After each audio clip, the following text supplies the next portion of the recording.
Hello, and thanks again for joining us for this Wednesday's edition of Alaska Weather. I'm David Percy.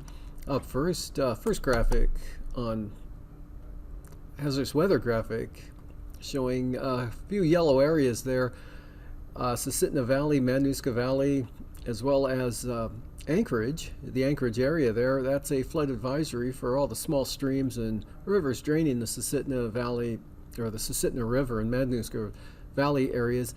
And then also for the Anchorage area, small stream advisory for Campbell Creek and Chester Creek, flood advisory actually for possible minor flooding due to the heavy rains of recent days and some additional rain coming in. So those flood advisories are out for the next several days, actually into early Saturday or into Saturday. And up along the eastern Alaska Range, that's a wind advisory that's out for from midnight tonight through Thursday night into 4 a.m. Friday morning, and that's for winds gusting from the south and southeast, especially through the passes of the eastern Alaska Range, as high as 50 miles per hour. Sustained winds in that 20 to 30 mile an hour range, but looking for gusts possibly as high as 50 miles an hour, again starting about midnight tonight and continuing through Thursday night.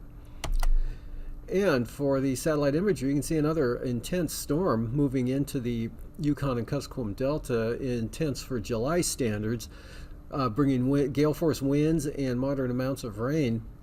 Winds gusting over 50 miles an hour with that system. Hooper Bay had a 52 mile per hour wind gust, and Togiak, ahead of the front, had about 45 mile an hour wind gusts to the south there. And Bethel had a peak wind gust of 54 miles per hour. So pretty windy conditions with that, and some moderate amounts of rain as well, anywhere from 1/3 of an inch to nearly an inch in the 12-hour period ending about mid-afternoon today over the southwest interior. That's spreading eastward quite rapidly after a short break coming across south central Alaska during the day today with the rainfall ending. Rain already back into northern Cook Inlet, spreading eastward, just picking up here about 2 p.m. And as that front pushes eastward, then it'll begin to slow. The low center will track more northward here this evening and tonight. But you can see some fair amount of sunshine over the Cop River Basin, also north of the Alaska Range. A lot of clearing going on up there, and that giving way to some cumulus building, kind of the broken nature of the clouds there. But lots of sunshine. Arctic Village, Eastern Brooks Range, all the way up to the Arctic coast, looking pretty good today. Some clouds over the western North Slope and Arctic coastal areas.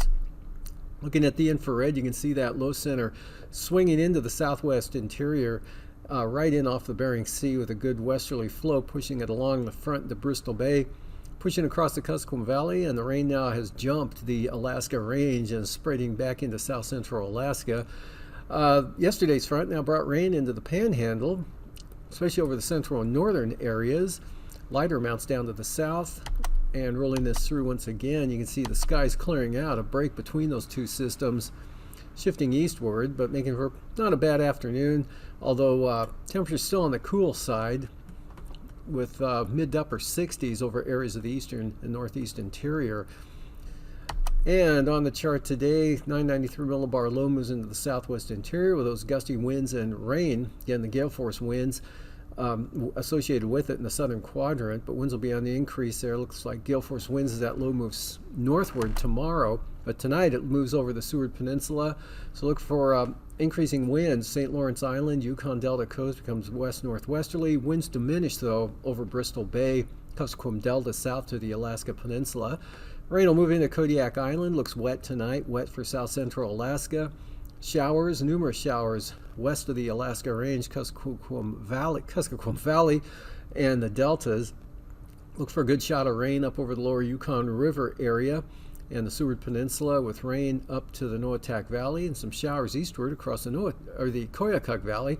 Basically dry over the central and eastern interior and dry over the north slope. Risk of a shower eastern Arctic coast with nothing too significant, and stays wet and unsettled over the Panhandle and the Aleutians. And for Thursday, low weekends over the Seward Peninsula, widespread area precipitation over the western part of the state into the central interior, as well as southern Alaska. Scattered showers slowly diminishing over the Panhandle. Outlook for Friday. Next system brings rain and wind into the western Aleutians, stays cool, cloudy, and showery, and unsettled over much of interior Alaska and the Panhandle, but not too bad Kodiak Island and the Alaska Peninsula. Lows tonight, 30s to near 40 for the Arctic coast, and just about 40s everywhere else over mainland Alaska. Lower 50s there for Kodiak Island and the Panhandle. Highs tomorrow may hit the 70-degree mark again there in the Yukon Flats area, maybe Eagle as well. Otherwise, lower to mid-60s in the Tanana Valley. Highs 55 to 60 southern Alaska, upper 50s for Bristol Bay, and 50s for the Aleutians, upper 40s for St. Lawrence Island, a little warmer, and upper 50s, lower 60s for the Panhandle. And for Friday morning lows, mid to upper 30s for the Arctic coast, 40s to near 50, mostly in the lower to mid 40s western part of the state, to near 50 over the Tanana Valley and Yukon Flats area, 45 to 50 south central Alaska, and highs upper 50s, lower 60s for the Panhandle, and in the 60s over the northeast interior, upper 50s to near 60 south central Alaska, and just about 50s everywhere else except the northern Bering Sea, where highs will be in the upper 40s there. With the Seward Peninsula, you should see mid-50s, upper 50s say for Kotzebue, Noatak area, and about 60 for Ambler. Otherwise, in the Brooks Range, temperatures mid-50s to lower 60s. And now, aviation weather around Alaska. Moving on to flying weather, IFR Central Eastern Arctic Coast again, and some IFR Northern Bering Sea, St. Lawrence Island, Seward Peninsula, Norton Sound, and also IFR Southern Bering Sea now in the Aleutians, all the way up to the Western Alaska Peninsula. More IFR there for Kodiak Island, on up into Southern Cook Inlet, Kamishak, Ketchimak Bays, Resurrection Bay, Prince William Sound, IFR most of the Kenai Peninsula, Northern Cook Inlet, up into the Susitna and part of the Manuska Valley. Solid IFR, North Gulf Coast and the Panhandle. And for the afternoon, get the cursor in the right frame, there we go. IFR Arctic Coast, IFR Prince William Sound, North Gulf Coast. Big improvement over the Panhandle, going from IFR to start to VFR, Central and Southern Interior. IFR hanging on to the Prince of Wales Island coastal areas.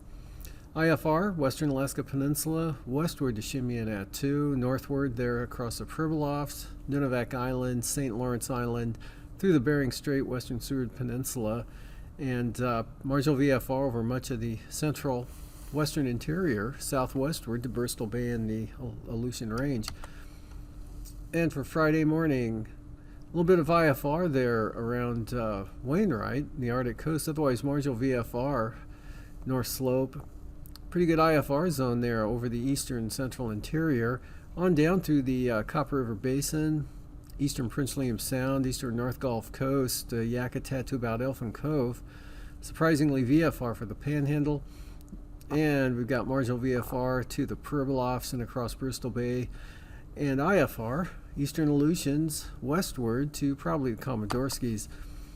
And not much change in that, although the Fox Islands there, eastern Aleutians, become VFR in the afternoon, and western Alaska Peninsula. Otherwise, IFR for the central western Aleutians, IFR for the northern three-quarters of the southeast coast, and Yakutat on up into the North Gulf Coast range. Not much in the way of VFR over interior Alaska, just a lot of marginal VFR with some scattered areas of IFR there, Norton Sound, up along the Brooks Range and the central and eastern Arctic coast. Anaktuvik looks to be IFR tomorrow, and also Adigan, occasional IFR. In the western Alaska Range, Lake Clark and Merrill starting out IFR. Look for some improvement in the afternoon, trending toward marginal VFR throughout the afternoon hours. Windy, IFR, could be some afternoon improvement there as well, but holding it at IFR through the day mostly. And windy, marginal VFR, lowest conditions southern approach, VFR out the north side there into the valley. Isabel, IFR, Mintasta, marginal VFR, but VFR north side. And Tanita, IFR becoming marginal in the afternoon. Portage looks to be IFR throughout the entire day. And Chilcoot and White, marginal VFR. Freezing levels about 2,000 feet. Cold pool there still over in the northern Bering Sea, 2,000 to 4,000 feet there. And we've got 6,000 feet in across southern Alaska, 8,000 to 12,000 feet over the Panhandle, and 12,000 to 14,000 feet over the western central Aleutians. And from there, taking a look at icing. Areas of isolated moderate rime or possibly mixed icing.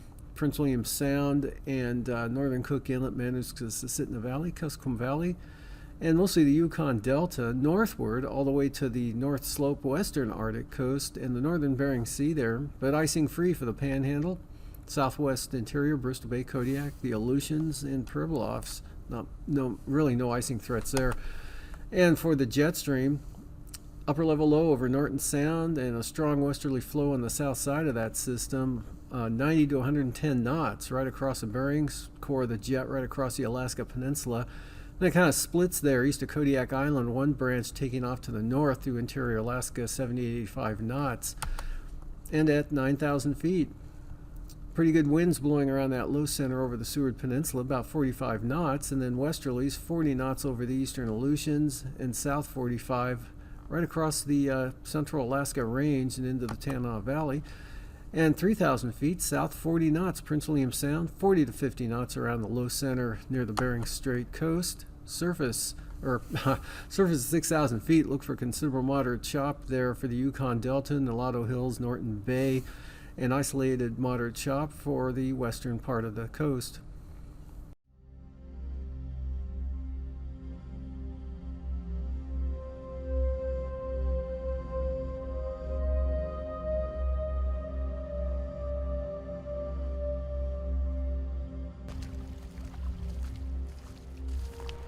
When I first started working here in the early 90s, this is where the glacier was. I mean, where we're walking right now would have been a pile of gravel that had been pushed up by the glacier, and then we would have had 100 to 200 foot high cliffs of ice right here.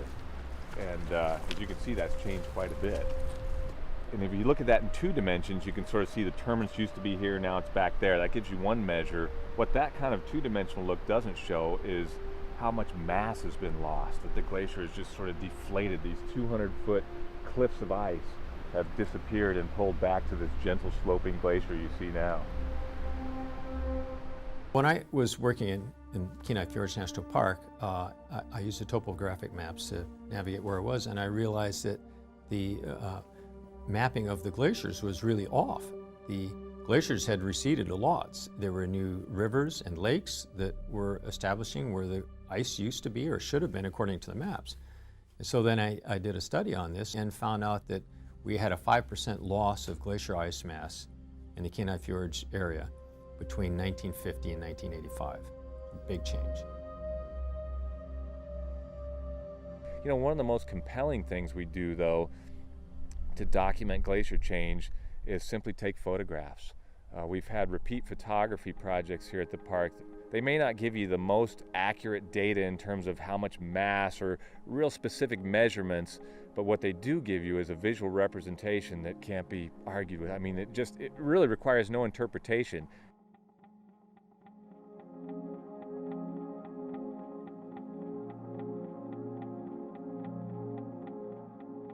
Understanding what's happening, understanding these processes, and possibly being able to predict what's going to happen in the future is the best that we can do, and that requires science and research.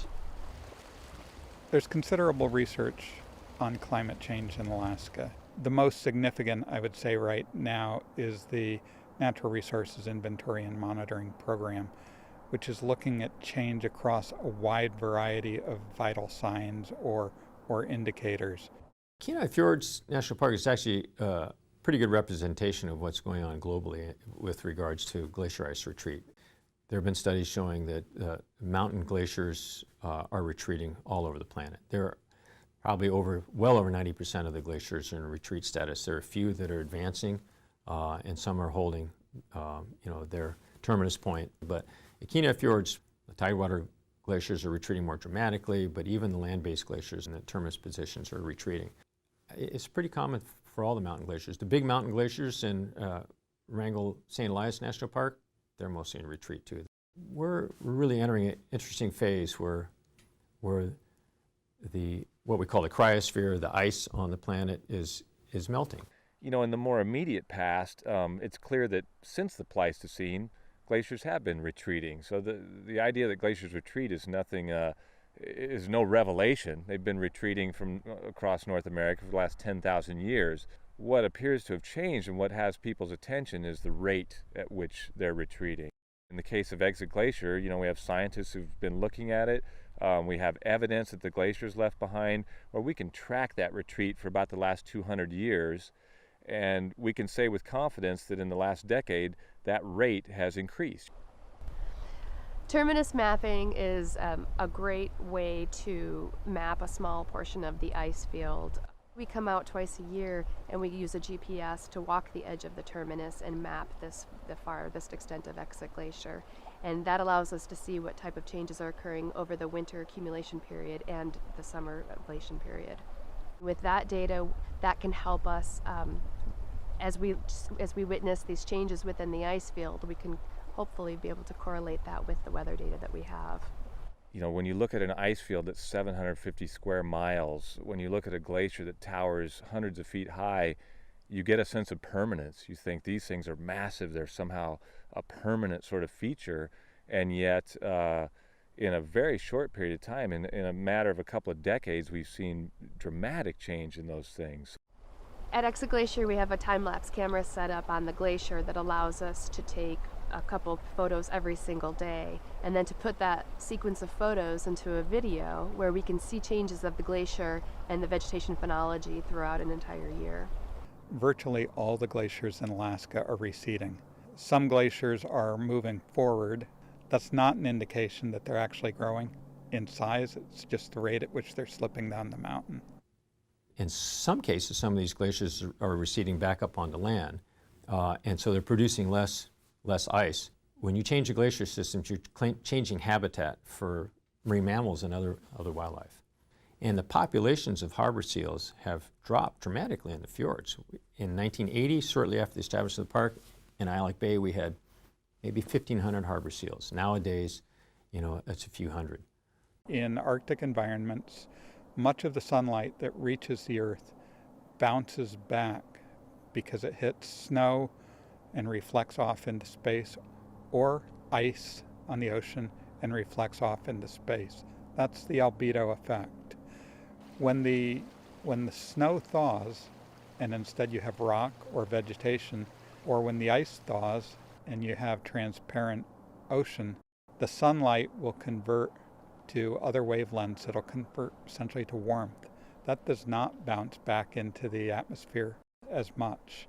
So consequently, you get a warming of the ocean, you get a warming of the ground, you get a thawing of frozen soils or permafrost, you get a more rapid thawing of sea ice. So once the ice and once the snow is off of the surface, the rate of warming increases considerably. If you're driving out to Exit Glacier, you'll actually start to see signs along the side of the road that have dates on them. Visitors sometimes are confused. They think they're elevations or something until they get up to the glacier and realize, oh, those were all date signs along the road that were telling me when the glacier was there. Another thing that's been happening in the Exit Glacier area in recent years is this flooding that comes at a time we're not used to. We're used to having maybe some flooding in the fall when we have a lot of heavy rain.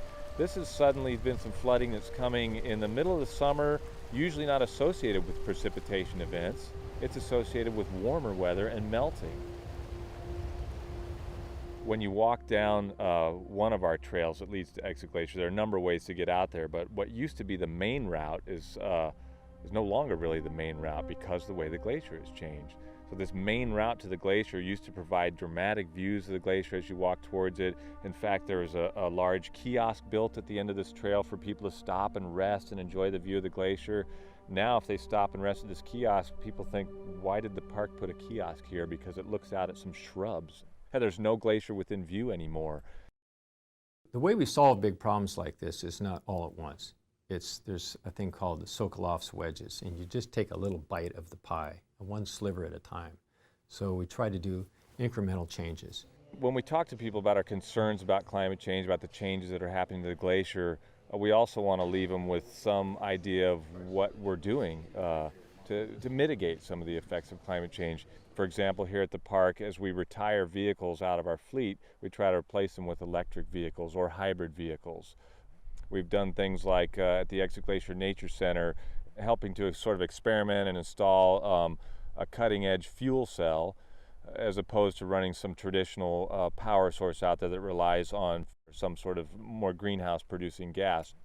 My main hope for the future is that people get the message that the planet is changing fairly rapidly in places, particularly places like Kenai Fjords National Park, and that it is, we think, there's good evidence it's a result of atmospheric changes which are measured in terms of human inputs into the atmosphere. The rapid rate at which these glaciers are changing now offers us the opportunity to talk about this place as a way of looking into the future.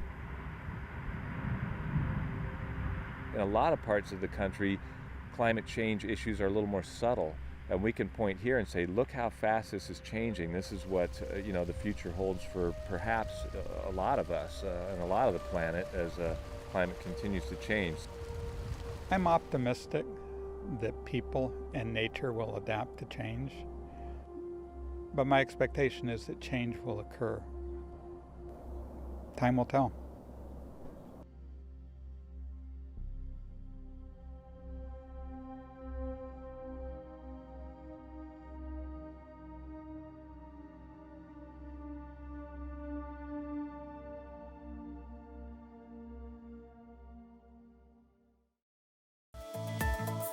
And now, marine weather around Alaska.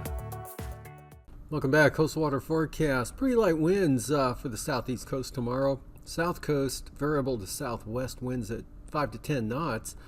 And for the north coast, south to southwest 10 to 20 knot winds in the forecast. Seas running 6 to 8 feet up in that area. Lynn Canal, south 15, seas 3 feet.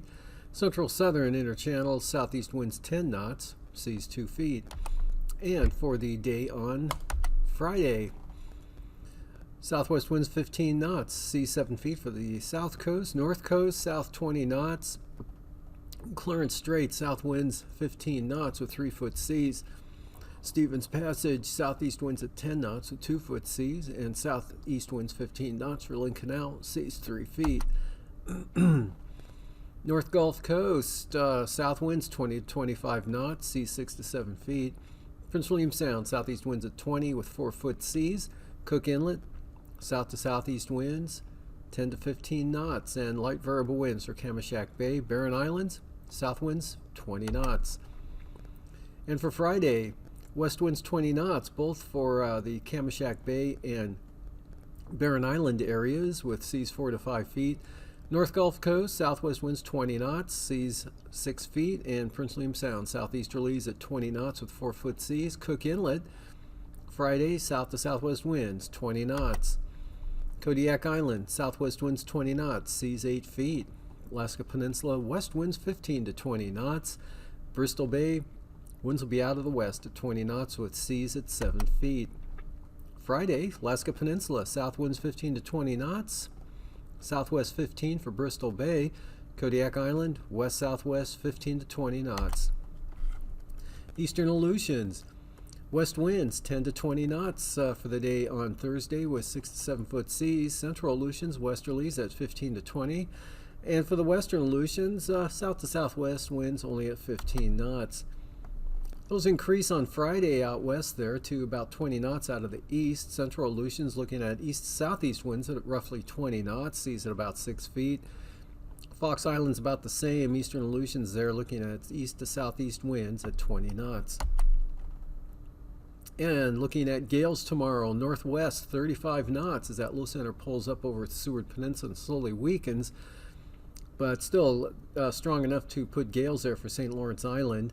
Small craft advisories, Yukon Delta coast, west winds 25 knots, southwest 30 knots for Norton Sound, light variable winds at 10 knots for the Pribilof Islands, and St. Matthew Island, northwesterlies at 25 knots. And for Friday, for the southwest coast, west southwesterlies at 20 knots, southeast 15 for the Pribilofs, north 15 St. Matthew Island, lighter winds up north there, St. Lawrence Island northwest at 20, south at 20 for the Norton Sound area. And for Thursday, eastern Beaufort Sea coast, winds will be out of the east-northeast at 20 knots, east winds 20 knots for the central coast, and then small craft advisories. Western Arctic coast all the way down to Wales for north to northeast winds, 25 to 30 knots, seas running about 7 to 8 feet. And for Friday, from Wales to Cape Beaufort, northeast winds 20 knots, seas 5 to 7 feet. Western Arctic coast northeast at 20. Central coast, northeast winds 15 knots, northeast winds at 10 knots, with seas to 2 feet in the ice-free areas for the eastern Beaufort Sea coastline. And for tonight again, that strong low pressure area starts pulling northward now after taking a eastward track into the southwest interior today. Now pull up over Norton Sound, so winds will be on the increase, St. Lawrence Island, basically all around that low center there, but be diminishing for Bristol Bay and the Alaska Peninsula. Another shot of rain moves into the central interior, especially south central Alaska, rain Kodiak Island into Prince William Sound. Rain continues through this evening, starts to become a little more showery over the panhandle after midnight. And looking ahead to tomorrow, weak low forms just south of the Kenai Peninsula. That'll produce rain, leftover moisture with that initial front coming in. Rain possibly moderate at times. Western Susitna Valley, North Gulf Coast, Prince William Sound. Slowly diminishing showers for the panhandle, especially down south, and a widespread area of rain over the western interior. Not too bad out over the Bering Sea. Then the next system brings more wind and rain into the western Aleutians during the day Friday and Friday afternoon. Showers and mostly cloudy skies across much of interior Alaska. Could be partly sunny for Kodiak Island and Bristol Bay.